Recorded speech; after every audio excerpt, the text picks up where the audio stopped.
Anytime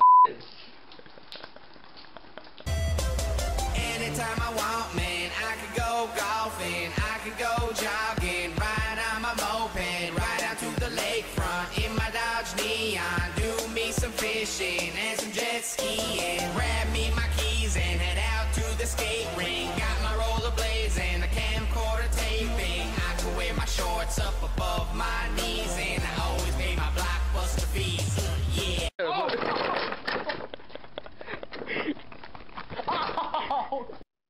Hello, this is the video review of the 99-cent pistol, also known as the UKarms M997. Can be purchased for 99 cents at evike.com. First impressions about this gun: it comes in a Ziploc bag type bag, just a plastic bag, with a thing on top that says M997. Nothing further, it's just a bag. That's why I would show it to you, but it does not come with anything flashy. And a bag of crappy BBs, which I swear are the worst looking BBs I've ever seen. Some were even like square. So, of course, do not use them in any AEG. I'm pretty sure it wouldn't matter if you use this pistol, because as you're about to see, it's not the greatest on the planet. You gotta remember, this gun is 99 cents, so it's not gonna be perfect. Although it is nice for 99 cents. Whole thing is constructed of plastic, of course, even the internals. The only thing that's not plastic on this gun is the spring, because I've never heard of a plastic spring. It did come in this weird, horribly spray painted silver color, but I just painted it black because it got really cheesy and annoying. The entire barrel is black.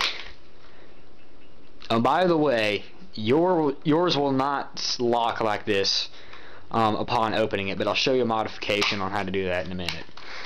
But as you saw, the whole barrel is black. It's nothing special. I mean, the whole barrel would be orange for you. I painted it black, but it's all plastic. 99 cents though.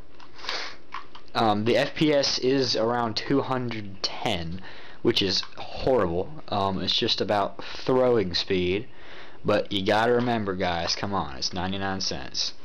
The size is amazingly small. That might be a bonus or a negative thing, but from the back of my palm to my forefinger is pretty much longer than this gun. It's very small, fits in your pocket easily. The magazine is very, very small. It's amazing how small this thing is. It holds about 8 BBs. Can't expect that much more from it. There is no safety on this gun, which is weird because I'm pretty sure legally every airsoft gun had to have some kind of safety function, but this does not. So that's an unusual thing. It does have a lanyard hole. In case you lose it, it is a little thing. It's light as a feather, so there's a good chance you might lose it. These sights are unusable. They're just not worth the time. Hammer does not move. Safety, again, nothing's safe on this gun, so just doesn't do anything. I have had someone use this pistol. It has very sharp edges. In fact, on the regular M9, what would be the disassembly lever right here is very sharp. I had one of my friends cut his finger while racking the slide. It was pretty deep too. It was quite bad. And that's another thing. This slide is very hard to pull back. Well, not extremely hard. It's just stronger than most pistols, you know. And the spring can't be any bigger than that. I mean, the spring's not going to be like this big as this thing, you know. And this thing's actually easier to pull back. It's shocking. I mean, it's like, that's what it sounds like when it shoots, compared to, you know.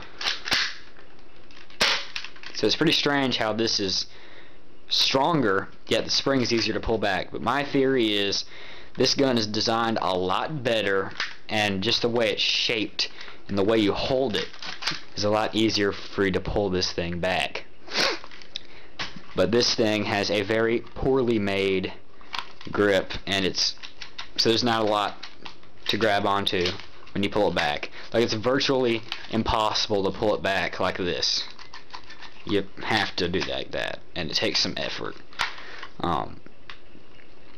Now, of course, you know, the gun's not, as a comparison on how big it is, this is not going to be a good comparison, mainly considering this thing's, you know, a Desert Eagle, so it's going to be gigantic.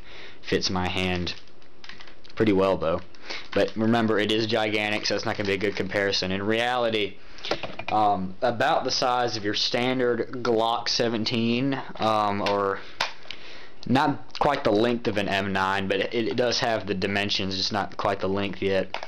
But this is, I know it's not, I don't even know what kind of gun this is supposed to look like, but any USP, Glock 17, that kind of thing, this is about your size. USP is even more accurate. This is pretty much the size of your standard USP.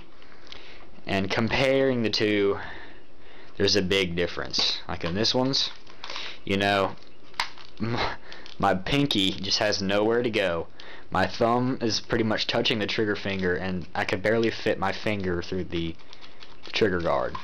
Well, on the standard USP size, you know, it fits perfectly. It's your regular size way to hold it, so. And just what's even funny, like I showed you the magazine earlier, how small it is. Look at this. Move this whole thing, okay? It's probably no longer than the width of my finger. Check this out. It's pretty hilarious, actually. Look at the difference between these two, okay? Really. I mean, seriously, that is... And check this out, this is even funnier. The width of the grip on this gun is the same width as the magazine of my Desert Eagle. And it's not even the full mag, it's just about, like, there's still that much left in it. So it's unbelievable how small this gun is. Holding the magazine is wider than holding this gun. So it's kind of crazy how that works.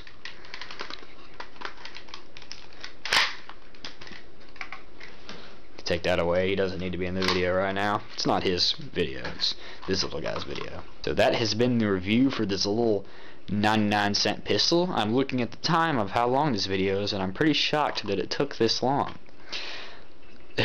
But for just such a little short pistol.